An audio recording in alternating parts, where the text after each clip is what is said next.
টের হয় না এলাকায় এত বালা মুসিবত কেন, এলাকায় এত অশান্তি কেন, সব জায়গার থেকে বরকত উঠে গেছে কেন? যারা কোরআন পড়ে, কোরআনের মাদ্রাসা চালায়, তাদের দিকে আমাদের নজর নাই, খবর নাই। কি কর ঘরে বসে মেয়ে ছেলে লইয়া, আত্মীয় স্বজন লইয়া কর্ম পোলাও রোজ খায়, আর পাশের মাদ্রাসা লিল্লা বোর্ডিং এর তিনখানার বাচ্চারা ডাইল দিয়ে আলু ভর্তা দিয়ে খায়, মরিচ পুইরা খায়। কথা হয় না কেন? খবর না। এই জন্য আমাদের উপরে আল্লাহর রহমত নাই, বরকত নাই। আমার ভাইজান এখন মেয়াজি হুজুর চিন্তা করে 40 দিন ফুরাইতে না ফুরাইতে কিন্তু ফয়সালা করতেই হবে। যদি এই এলাকার লোকজন এই জমির উদ্দিনের 12 মাস ফয়সালা করে না নেয়, 12 মাস এক ব্যক্তি লজির না খাওয়ায়, তাহলে 40 দিন পর পর লোক মারা যাবে। সমস্ত মুসলিম পরিবারের লোকজন ডাকছে। আল্লাহ কয় হুজুর আমাদের ডাকছেন কেন? কয় বাবারা, এই ছেলেটা বাংলাদেশ থেকে আসছে, রশিদ আহমদ গঙ্গু পাঠাইছে। বাবারা, আরে যদি 12 মাস আপনারা লজিন না খাবেন, আপনাদের এলাকা থেকে 40 দিন পর পর একটা লোক মারা যাবে। এক ব্যক্তি দাঁড়াইয়া কই, হুজুর আমি 12 মাস খাওয়াবো। সুবহানাল্লাহ। হুজুর আমি 12 মাস এই তালু বেলে মেরে খাওয়াবো, আমিও যা খামো ওই বাচ্চাটারও তা খাওয়াবো। এ আল্লাহ, ইয়া আল্লাহ, এই ছেলেটারে খাওয়াবো। 7 বছর লেখাপড়া করছে, সুবহানাল্লাহ। 7 বছর পর আর পরে বড় হুজুর একদিন কয়, ও জমির উদ্দিন, তুমি রাত্রে মাদ্রাসায় আইসো বাবা, তোমার সাথে আমার কথা হবে গোপনে। অনেক রাত্রে মাদ্রাসায় আইসে, দরজা আটকাইয়া জানালা আটকাইয়া নিজের রুমের মধ্যে সামনে বসাইয়া হুজুরে কান্দে। কয় হুজুর আপনি কান্দেন কে বাবা? আমি এই জন্য কান্দি, তোমার দিকে তাকাইয়া দেখলাম তুমি বাহরুল এলেম হয়ে গেছো, এলেমের শরীয়তের মারেফতের হকিকতের সাগর, তোমার মধ্যে মারেফতের সাগর, ওই সাগরের কোনো কুল কিনারা নাই। ও বাবা, বাহরুল এলেম হয়ে গেছেন, মারেফতের সাগর হয়ে গেছেন। বাবা আপনার মধ্যে এমন এলেম অর্জন হয়েছে, একটা বালু পরিমাণ ঢুকানো সম্ভব না, বলুন সুবহানাল্লাহ। এবে আপনি এখন বাড়ি যান, লেখাপড়া করার দরকার নাই। ভাইরা তিনি তাড়াতাড়ি রশিদ আহমদ গঙ্গু রহমাতুল্লাহ আলাইহির কাছে হাজির। সুবহানাল্লাহ। হুজুর কয় বাবা কি খবর? কয় যে আমার পড়া শেষ, আমার পড়া শেষ। এবার ভাইরা হুজুরের চেহারার দিকে চাইয়া কয় বাবা বাহরুল এলেম হয়ে গেছে। বলুন সুবহানাল্লাহ। তোমার মধ্যে এলেমের সাগর হয়ে গেছে, যেই সাগরের কোনো কুল কিনারা নাই। সুবহানাল্লাহ। কাজেই যেই এলাকায় কোরআনের মাদ্রাসা আছে, তিনখানা আছে, লিল্লা আছে, অরফানেজ আছে, আমার ভাইও ওই এলাকার মানুষগুলি যদি ওইটা নিয়ে দলাদলি করে, তাদের উপরে আসমান থেকে গজব আসে।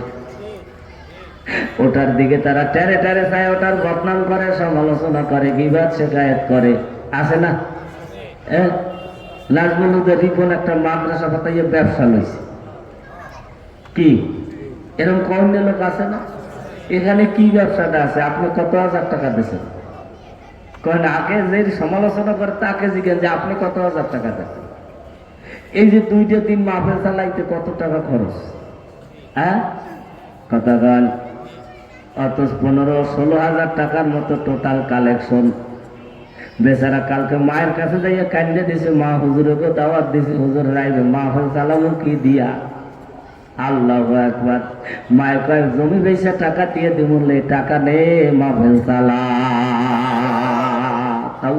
তাও পীকে তাওয়াত হামজেতু ইয়া ইমানাত ইয়া ইজাবাত হামজেতু।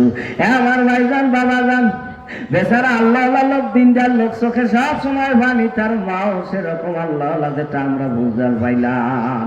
এত সম্পদ এই টাউনের মধ্যে, শহরের মধ্যে কোটি কোটি টাকার সম্পদ মাদ্রাসার জন্য দান। কি কয় আমার ভাইজান বাবাজান? এগুলি ছিল আগেরকার জমানা, আর মর্দে মুজাহিদ মুসলমানদের অবদান, তাদের ইমান। আমার ভাইয়ের আগেরকার জমানার মানুষেরা, মুমিন মুসলমানেরা ছিল সবচেয়ে দ্বীনের জন্য জান কুরবান, দ্বীনের জন্য জান কুরবান। রুমাইসা রাদিয়াল্লাহু তাআলা নামক একজন মহিলা ছিলেন, তার স্বামীর নাম ছিল মালেক। এই রুমাইসা নামক এই মহিলা ইসলাম গ্রহণ করছে। রুমাইসা নামক মহিলা ইসলাম গ্রহণ করছেন, স্বামী কাফের, তার নাম হলো মালেক। তিনি যখন ইসলাম গ্রহণ করছেন তার কোলে একেবারে মাত্র 6 মাসের একটা বাচ্চা। রুমাইসা রাদিয়াল্লাহু তাআলা যখন ইসলাম গ্রহণ করলেন, এই মহিলা তার কোলে 6 মাসের বাচ্চা। বাচ্চাটা সবাই চিনলেন, যার নাম সকলে উলামায়ে কেরাম জানেন, যার নাম হলো হযরতে আনাস রাদিয়াল্লাহু তাআলা আনহু। একটানা 10 বছর বিনা বেতনে রাসূল পাক সাল্লাল্লাহু আলাইহি সাল্লামের খেদমত করেছিল। 6 মাস।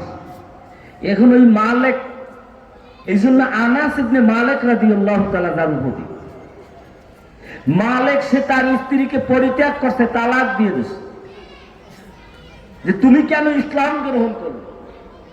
সেজন্য কি হলো, স্বামী তার স্ত্রীকে পরিত্যাগ করে দিয়েছে, তালাক দিয়ে দিয়েছে, তুমি কেন ইসলাম গ্রহণ করলা। ওই জমানার মধ্যে ইসলামের মুসলমান সাহাবাদের মধ্যে সবচেয়ে সুন্দরী মহিলা ছিলেন হযরতে রুমাইসা রাদিয়াল্লাহু তাআলা আনহা। স্বামী তাকে পরিত্যাগ করে এমন এক দূর দেশে চলে গেছে, আর জীবনে দেশে ফিরে আসে নাই। স্বামী আর দেশে ফিরে আসে নাই। এখন এই মহিলা অল্প বয়সে বাচ্চা লইয়ে কই যাবে। এবার ভাইজান, হযরতে তালহা রাদিয়াল্লাহু তাআলা আনহু জলিল কদর সাহাবী, হয় তালহা রাদিয়াল্লাহু তাআলা আনহু হযরতে রুমাইসা রাদিয়াল্লাহু তাআলা আনহুকে বিয়ার প্রস্তাব দিয়েছে। রুমাইসা রাদিয়াল্লাহু তাআলা আনহু তাকে জিজ্ঞাসা, তুমি কি মুসলমান? কয় না, আমি মুসলমান হই নাই, কালেমা পড়ি নাই। আচ্ছা, এই তালহা, তুমি যদি আমাকে বিবাহ করো দেন মোহর দিবা কি? রুমাইসা রাদিয়াল্লাহু তাআলা আনহু দেন মোহর দিবা কি? কয় দেন মোহর তুমি কি চাও? আমি যেই দেন মোহর আমি তোমার কাছে দাবি করব, 7 তবক আসমান, 7 তবক জমিন, আর কুরসির লৌহ কলম যদি এক পালায় দেওয়া হয়, এমন একটা জিনিস দাবি করব তার দাম বেশি হবে এগুলির তুলনায়। বলে ও রুমাইসা, সেইটা কি? কয় তুমি একমাত্র আল্লাহর উপরে ঈমান আনবা, কালেমা পড়বা, মুসলমান হইবা। যদি তুমি মুসলমান হও তাহলে তোমার মধ্যে আসবে ঈমান, তাহলে আমার দেনমোহর হবে, তুমি হবা মুসলমান। এটা হবে আমার দেনমোহর। তখন তিনি বলছে, আমি একটু বুঝিয়ে লই। ঠিক কিছু সময় পরই কয়, রুমাইসা আমি মুসলমান হয়ে গেল।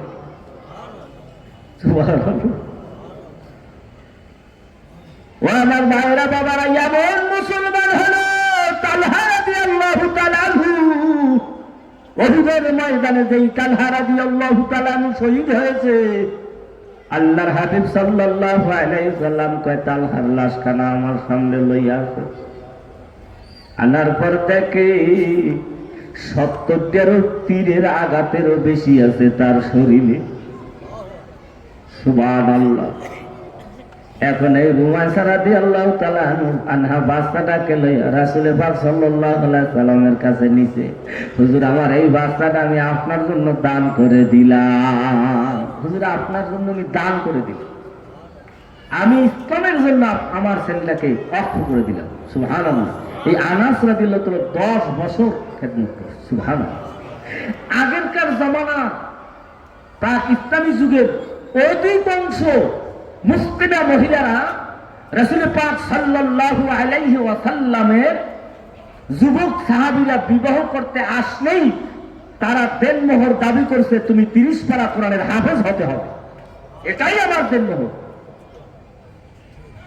গতকালকেই বুঝি তাফসিরে কি একটা আয়াতের ব্যাখ্যায় দেখলাম, অসংখ্য নারীরা, মুসলিমা নারীরা রাসূল পাক সাল্লাল্লাহু আলাইহি সাল্লামের যুগে তারা বলেছে, তোমরা কোরআনের হাফেজ হলে এটা হবে আমার দেনমোহর।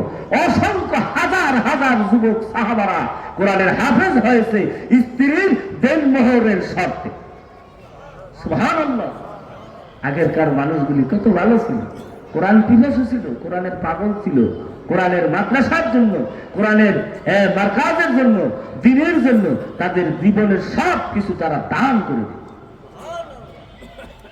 দেখিয়া আপনার মাঝে যা পাগল হইছে খাদিজা, আপনারে সে বানাইছি আপন আল্লাহ। আরব জাহানের মধ্যে সবচেয়ে বড় ধনাঢ্যবান মহিলা ছিলেন হযরতে খাদিজা রাদিয়াল্লাহু তাআলা। সুবহানাল্লাহ। অত বড় ধনী আর কেউ ছিল? যখন মুসলমান হলো, কালেমা বলল, সমস্ত সম্পদগুলি আল্লাহর হাবিব সাল্লাল্লাহু আলাইহি সাল্লামের ইসলামের জন্য দান করে, একেবারে গরিব। কথা ঠিক? আমার ভাইজান বাবাজান, ইসলামের সবচেয়ে বড় অবদান, ইসলামের জন্য সবচেয়ে বড় দান। ইসলামের ইতিহাস খুলে দেখো, আমাদের মা বোনদের সবচেয়ে ভূমিকা ছিল বেশি।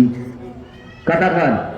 বিভিন্ন জায়গায় যাই, মাদ্রাসার পরিচালক মোহতামিম সাহেবরা কয়, হুজুর এলাকার মা বোনেরা বড় ভালো, ঘরে যা খায় যা রান্না করে কিছু অংশ লিল্লার ভোটিং এর জন্য পাঠাইয়া দেয়। আসলে এটা চিরন্তন সত্য কথা, মা বোনরা একটু ধার্মিক পুরুষের চেয়ে বেশি। কথা হয় না? আমার ভাইজান ঠিক অনুরূপ ভাবে নাজমুল হুদা রিপন ভাই বলছে, হুজুর আমাদের এলাকার এই মা বোনেরা আশেপাশের মাদ্রাসায় কি খায় ছেলেরা তা খবর রাখে, তারা কিছু গোস্ত বানায়, এইটা বানায়, তরকারি বানায়। সুবহানাল্লাহ, এটা দোয়ার জিনিস নাকি? দোয়া তো পাওয়ার জিনিস। সুবহানাল্লাহ।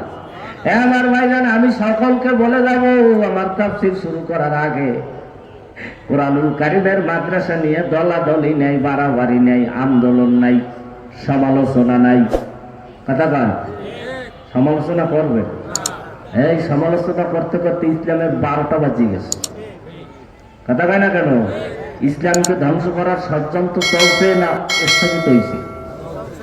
কত কঠিন থেকে জটিল। কথা ঠিক কিনা?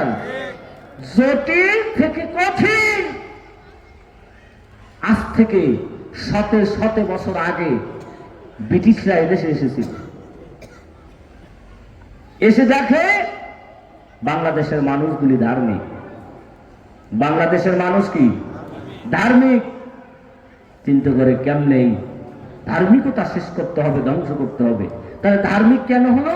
তারা রিসার্চ করে দেখে এদেশের মহিলারা আল্লাহ বলা, এদেশের মহিলারা ভিন পুরুষ দেখলে পলায়। কথা বল। এদেশের নারীরা ভিন পুরুষ দেখলে গাছের আড়ালে যায়, ঘন্টা টাইনা দেয়, ভিন পুরুষ দেখা দেয় না। বাপ ভালো তার বেটা ভালো, মা গুনে হাই কি, দুধ ভালো তার বাছুর ভালো, গাই ভালো তার বাছুর ভালো, দুধ গুনে হাই কি। নাকি বল? মা ভালো, বাচ্চা ভালো।